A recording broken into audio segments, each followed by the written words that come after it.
Hello, people. This is Kavita Kapoor Khalsa, and you're watching Marriage or No Marriage. And today I have a very special guest from Netherlands, and that is Kalpana Raghuraman, and she's been with Access Consciousness since very long. She talks in 3 languages, which is quite interesting. If you go through her profile, it is Tamil, it is Dutch, and it is English, of course. And more than that, she's an Access Consciousness certified facilitator. She's a Talk to the Entities facilitator. She's a Being You facilitator. She's done a lot of things, many facilitatorships. She teaches joy of body movement. Body movement is something that we'd like to know more about. But she's gone through, her journey has been very profound. And her husband also has done Access Consciousness. So that is a treat to kind of discuss that. How is it that you get your husband to also choose Access? A lot of people are, intrigued that how do you get your husband to choose Access Consciousness and use the tools? But having said that, this topic, marriage or no marriage, has been on for quite some time, and we've covered a lot of topics. This one does not have a topic because we wanted you to talk about something that you've learned over a period of time with relationships and how to kind of be in it and change it or improve it or balance it out. Because what are your points of view on what do you think is marriage? And thank you so much, first of all, because I've been chasing Kalpana to be there on the show since very long, and finally she could make it. And guys, could you just send energy, because her bag has been misplaced. She's not able to find it, but she still could make it for this interview. So really, really thank you from all the way from India, Thanks, Kavita. Yes. Well, what do I think marriage is? Maybe it's more like, what do I think marriage is not? Yeah. What is? And I use this example a lot. I use before Access, people used to tell me that they were getting married or they were getting engaged or they were going to go live together. And in my head, I would be like, condolences, I'm so sorry for you. Or I'd be like, why would you do that? So I had this point of view that I think a lot of us have, that marriage is a bit like an imprisonment, something you have to do, but how can it be fun? And you have to limit yourself. You have to, all this kind of not fun, not expansive, not contributing energy. And then when I got to know Access, I realized that was not necessarily the case. So you got married before or after Access? Before. So actually, in that way, I'm saying it wrong. I realized through life that that when I met my husband, by that time, I had gone through all my points of view about relationships. And when I met him, he was a complete different energy. He's from West Africa. I'm, as you know, South Indian, so very rare combination. I think I kind of crashed all the standardized stuff about that combinations of people. And when we met and everything was just so easy, I was like, oh my God, I can be with this guy. I don't have to anything. We give each other a lot. You don't have to pretend. You don't have to pretend, and he allows you to be you. Both of us allow each other to be you, be themselves. And I really, when I met him, it was like from the first moment, super easy. And I realized like, hey, this is also possible. That's amazing. And it was really this thing of, we are used to not seeing each other much from the very beginning, because he travels a lot. I traveled a lot already with my dance company. So it was already like kind of like we were in this not typical relationship from the very first day. And so that in a way set the pace and set the groundwork for our relationship. Like, hey, we don't see each other a lot. We support each other in each other's creations, and we really adore each other. So, and we love each other. We want to be together and create a life, but we don't, each of us creating was already like a fact when we met. So it was in a way that allowed us to be creating a relationship from that space. So how did it change after Access got in? You already had a fantastic relationship is what you're saying, but yes, how did it change or got better? Could you throw some light on that? For sure. What I wanted to say with what Access showed me is that it actually showed me a lot about my husband, the parts that I didn't get, like no significance, no form and structure. It's like very much my husband. So it was a lot of stuff. I was like, oh, that's what he's doing. Okay, I don't have to go crazy anymore. So he's extremely relaxed guy who's very busy, but has his way and of managing with a lot of ease. And ease is something I'm also functioning from, but with Access, it just showed me how I could have more allowance, we could have more allowance for each other, how we could be intimate and support each other even more. So it actually really amplified all that, Wow. all the possibilities that were there, and created much more space. I mean, you know, any relationship goes through, it's not all like, yay, we're happy and we made it. It's a choice that you make every single day. It's a choice that you make with every choice you make. And there are moments that it's like, oh, but the tools have allowed us to still be together after 13 years. I'm going to see him tomorrow for one day after 3 weeks, and then I won't see him for another 6 weeks. Wow. And, you know, that's a long, gap. Yeah, and that's how we create our life. We support each other, and there are moments we see each other for 2 weeks, and there's moments we, you know, we are in this flow of what is coming up, and we're always looking at what creates greatest. So no, what's coming up in this moment is that, okay, if there is no itch that, oh, you're not there, and you know, why can't you be there for me? And I'm, you know, suppose you're faced with some kind of a situation where you have to deal with it, and he's not there, or for that matter, during this COVID time, a lot of people got together and they were so not comfortable being with each other under one roof for such a long time. So how do you deal with the moments that he's there and not there? Like what's it? Yeah, sorry, Kavita. Actually, it's same. We have so much ease. A lot of people used to always ask me like, oh, when you haven't seen him for a while, do you need time to adjust?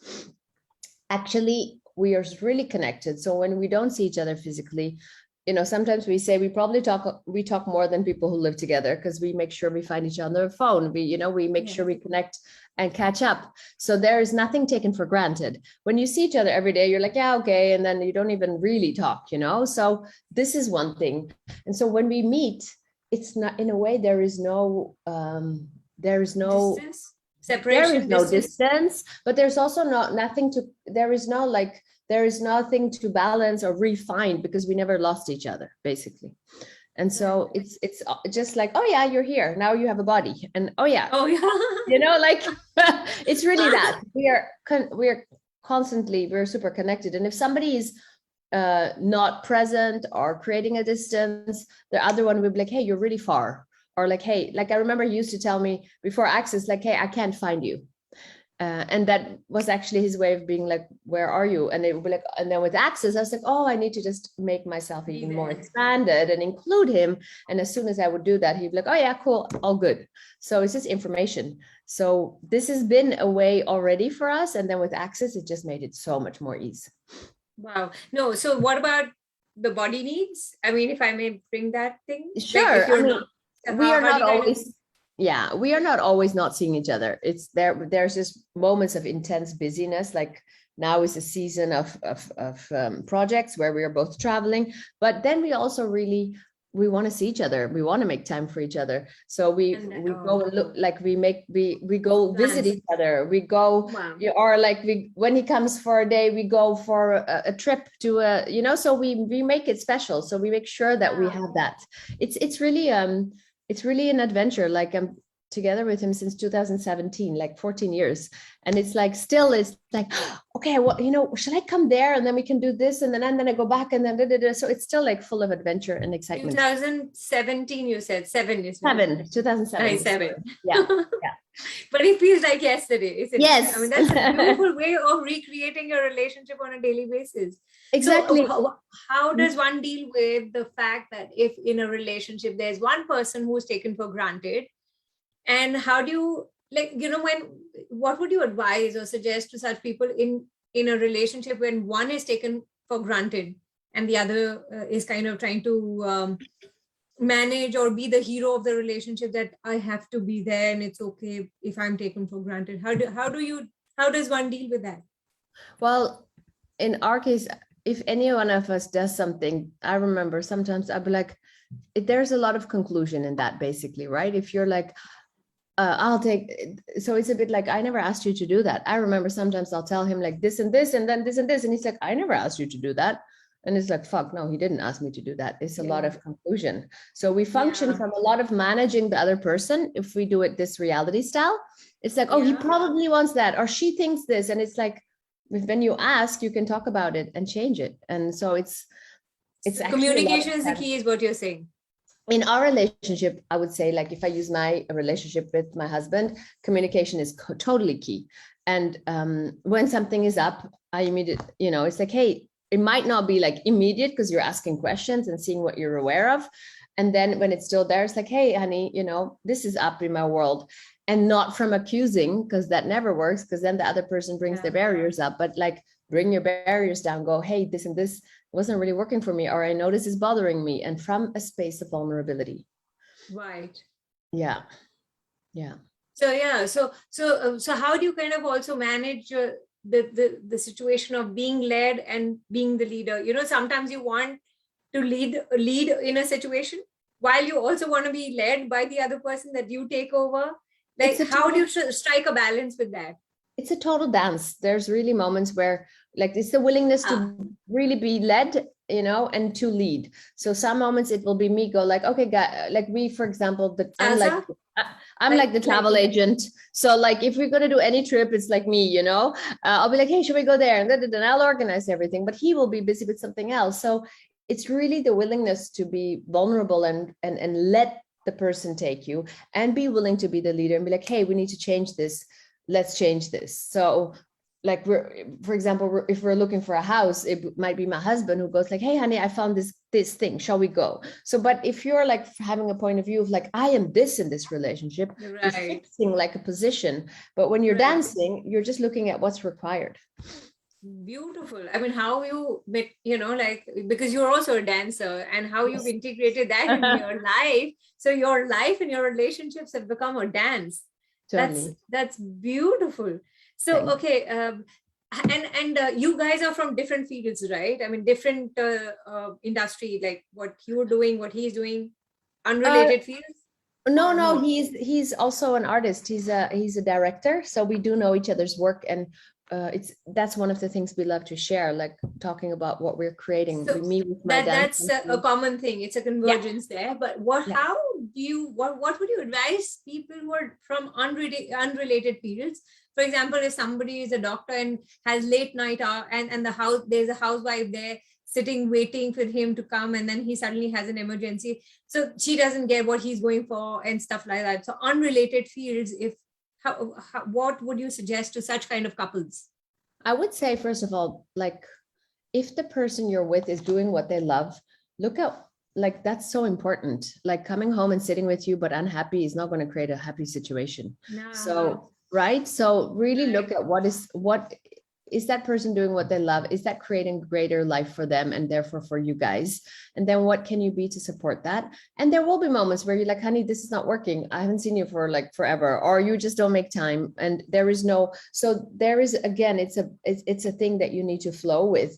My husband and me, sometimes it's like we really say, hey, we have to be watching that we're not too much giving space, because then it's like, oh shit, yeah, you have this important meeting, you should go. And then in the summer we hadn't seen each other for a while, and we weren't going to see each other for a while, and he suddenly got this invitation to a big meeting in Paris, and therefore we were not going to spend so many days if he would go. And I was like, you know what, it doesn't work for me that I only sleep one night with you in this very busy time. I think more time. And it's not always easy. And then he was like, I was like, I can understand it's important, but we are always understanding this, but I noticed that actually creating this. And then he said, I got it. It's fine. I don't need to go to the meeting. But if I do it from, oh God, you're again going to a meeting, and again, I'm not the priority, then I'm blaming, and I'm insinuating, and then the person has to defend themselves. But if you speak from your own point of view, and you look at, hey, if he goes to that meeting, oh, okay, a lot of times it's like, oh, if he goes and does that, it's going to create greater. Well, too bad for me that I want to watch Netflix with him tonight. Like, it's also putting things in perspective. Same with him. Like, he's coming home tomorrow, but Saturday I'm going to the Netherlands. We live in Belgium, in Brussels, but I work with my dance company in the Netherlands. I go Saturday to the Netherlands to do a body class, and the next day I have rehearsals. So, but it's like, but that's what's required. So we are always functioning from what's required, what will create greater. Wow. So what fuels your relationship, or anybody, what would you suggest? What fuels the relationship? And is it our job to sustain that relationship? Because because when you're married, you want it to be, okay, till death does us apart, that kind of a thing. And sometimes we in order to sustain things, we're doing things, but that's sometimes not working. So what really contributes or fuels a relationship? Like, how would you kind of address that? I mean, I'm trying to see what is the question, but I would say 1 + 1 should be at least 100. So you coming together creates greatness in both of you. You inspire each other, and you inspire something in the world. This is what I see for relationships. A lot of times it's like a point in your Gratitude, is that what you're saying? Like, getting together and being in gratitude of each other? But also, yeah.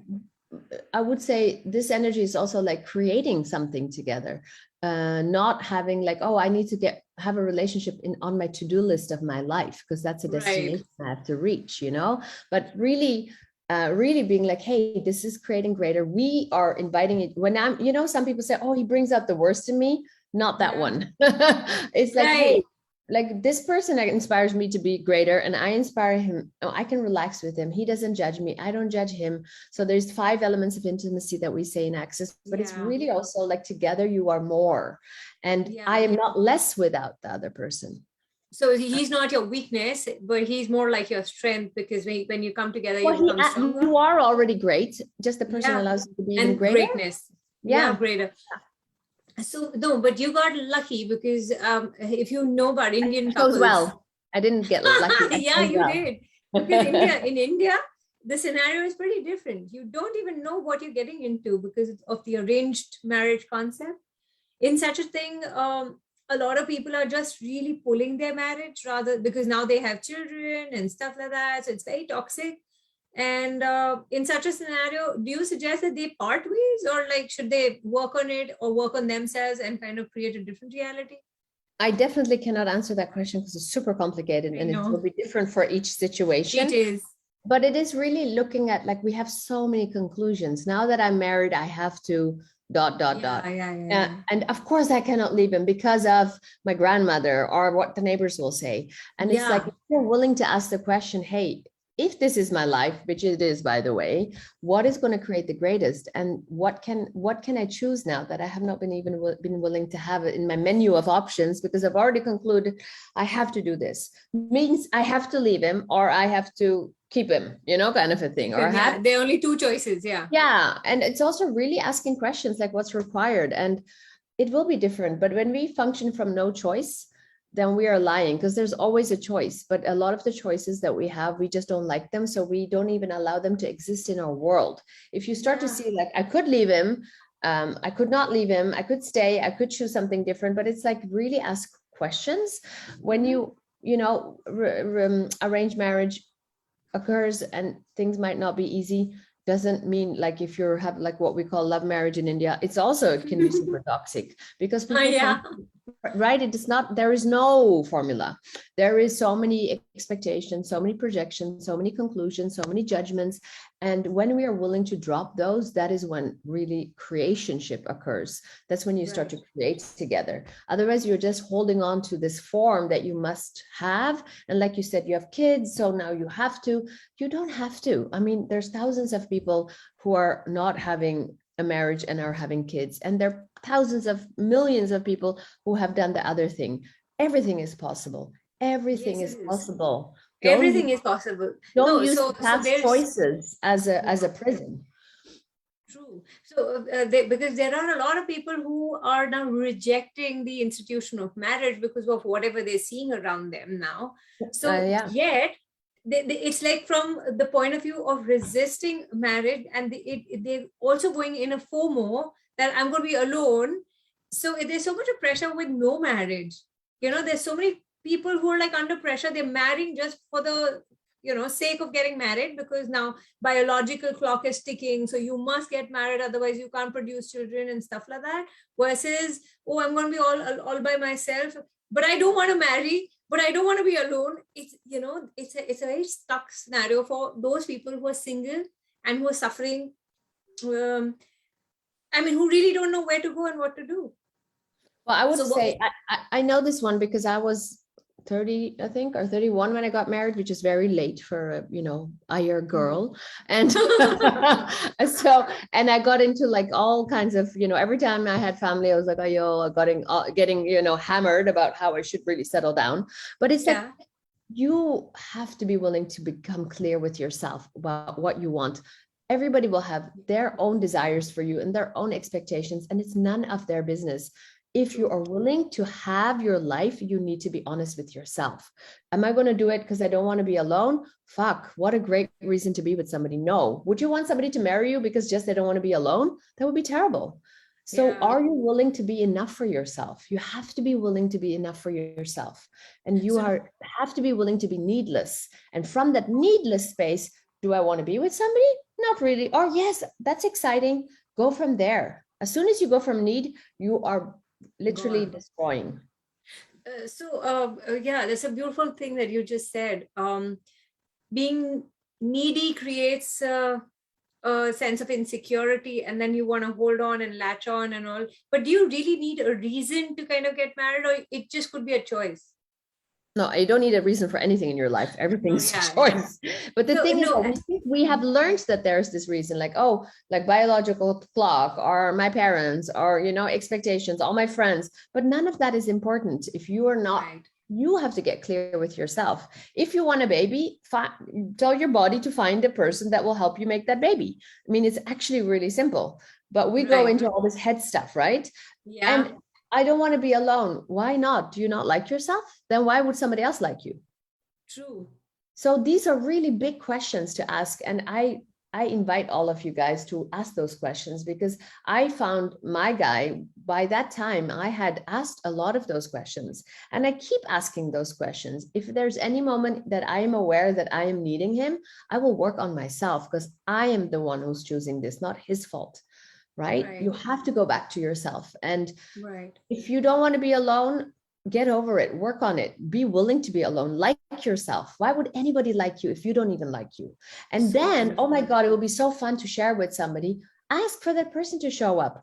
Go and play, go find out, be curious. Don't go for the conclusion of how bad it is or time is running out and all that stuff. It will not help. Just let that go. Wow. And so you said 13 years, but does your family and people around you say that, how about creating babies? Because marriage is, yeah, but I already told all of them to go like dream, and not happening this lifetime. So I didn't have to. My dad was like, my dad knew before me, apparently. So I was like, why didn't you tell me? That would have been useful. But no, we are so clear in our choices. It's really hard for people to come and judge us, because we're just like, okay, sorry that you're judging us, but it's our choice. We're really clear. My mom sometimes will be like, oh, is he okay that you're not home again? And I'm like, and I'll just be like, Ma, I'll laugh. It's so, we are the masters of our creation. And we are not needing to justify ourselves to anybody. Beautiful. That's so beautiful. So because you're also a Talk to the Entities facilitator, so we had this question.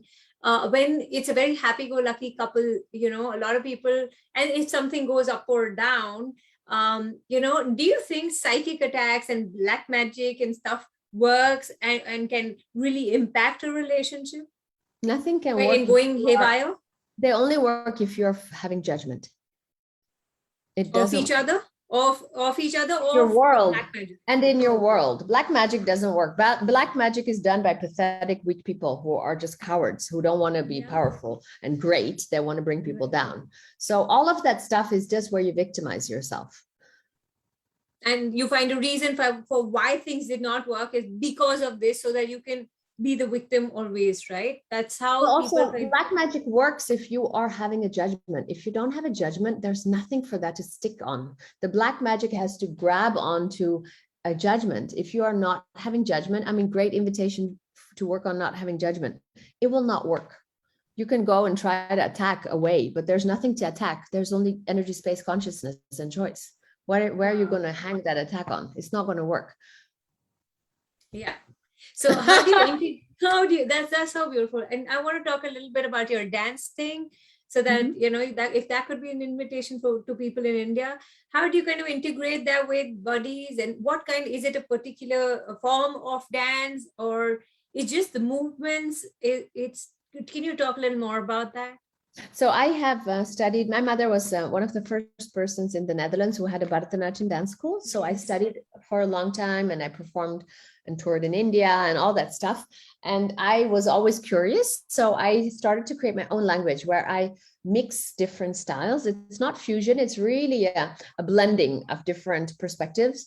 Right now, for example, I'm making a performance with 5 dancers. There's 2 Indian dancers and 3 non-Indian dancers, but each of them have a special quality that matches the topic of my show. My performance is about power and following and manipulation. So I'm looking for a certain personality, certain kind of physicality, and I use different elements of Bharatanatyam, but I will completely change and transform it. So it's really unique. And I always work with live music. So it's like I do symphony of possibilities with the bodies and with sound, because I work with the musicians, I work with the light guy, I work with the costume designer. I have a music composer who works with me. So it's really like I'm directing basically and using all these elements. But the body part is where I actually invite the dancers to use what they know. I don't want them to dance like me, because that's not interesting. It's about them being themselves. And then I use and I ask them to do things, and it's a very organic flow. It's a and flow. we create, I mean, it's not that we're improvising all the time. It's really like we create together in the studio from nothing, but from ideas. And from that, we create scenes. So right now I'm in the middle of it. In 2 weeks, I have my premiere. So I'm in a very super busy time right now with that. And wow, it's so really amazing. Wonderful. Yeah, it is. But so do you teach people at the same time? Like, no, you don't. I don't it's basically a performance thing, and you take these performances to different countries and cities. Yeah, we tour, and the dancers are all professional. So we have a tour before we even make the piece. The show is already sold, so it's always a bit crazy. And then now we have the premiere, and then we'll be touring for like half a year, and then we'll have other projects in between as well. But my company is really a producing company, so we don't teach, because as soon as you teach, you cannot go anywhere, you're stuck. And it's, for me, I've taught a lot through my mom's dance school, but right now I'm really working with very amazing, talented people. Yeah. Wow. That's phenomenal. So a few words before we leave viewers, on marriage or no marriage, anything that you would like to tell or say or talk about, stuff that you would want people to join you on some class or something, anything. Yeah. Please join my relationship and done different class. I'm having one coming up in November. It's online, and I love facilitating this class. I live this, like you can hear. So I'm not giving you textbook texts. I'm really going to give you examples of life that you can recognize. I know everything about family. I mean, African family and Indian family is like, we got it all. I use the tools. I live the tools. I would love to invite you to having this possibility, marriage or no marriage, whatever it is that you choose, because neither marriage or no marriage is right or wrong.